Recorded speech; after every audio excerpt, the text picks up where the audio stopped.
Washington, D.C., the federal government averted a shutdown on Thursday as the U.S. House of Representatives signed off on a stopgap funding measure that gives Congress another 2 weeks to reach a long-term spending deal before the government runs out of cash. But the 235 to 193 vote didn't resolve broader disagreements over issues like immigration and defense spending that are hampering efforts to pass long-term funding measures. All Ohio Republicans backed the temporary spending measure, and all the state's Democrats opposed it on the grounds that Republicans who control Congress have had ample time to resolve spending questions. The Senate is expected to pass the interim spending bill, and President Donald Trump has said he'll sign it. Negotiations continue. Trump met Thursday with bipartisan leaders of the U.S. House and Senate, but no bargains were reached. White House Press Secretary Sarah Sanders described the gathering as constructive, and said negotiations will resume Friday. A joint statement from the Democratic leaders in the House and Senate, Nancy Pelosi of California and Chuck Schumer of New York, said it was a productive conversation on a wide variety of issues. Nothing specific has been agreed to, but discussions continue.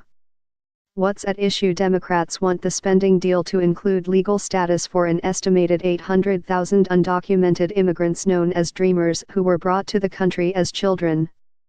Trump signed an executive order in September that subjected them to deportation.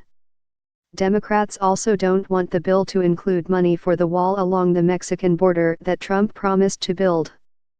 Friction over that issue led Pelosi and Schumer to cancel a meeting with Trump last week, after he tweeted that they want illegal immigrants flooding into our country unchecked, and also criticized their stance on crime and taxes.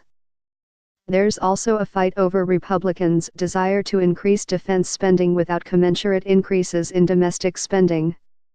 Pelosi said Democrats also want money in the bill for popular causes like fighting the opioid epidemic, supporting veterans, providing aid for natural disasters, and funding community health centers and the Children's Health Insurance Program.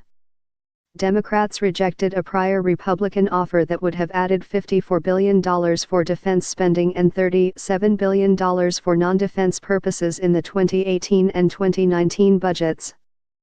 Pelosi said Democrats want $54 billion each for both defense and non-defense spending. Accusations are flying. On Wednesday, Trump accused Democrats of seeking a shutdown. They want to have illegal immigrants, in many cases people that we don't want in our country. They want to have illegal immigrants pouring into our country, bringing with them crime, tremendous amounts of crime, Trump said. We don't want to have that. We want to have a great, beautiful, crime-free country. Democrats denied it. President Trump is the only person talking about a government shutdown. Democrats are hopeful the president will be open to an agreement to address the urgent needs of the American people and keep government open. If a shutdown happens, as the president seemed to be rooting for in a tweet earlier this year, it will fall on his shoulders, Schumer said on the Senate floor.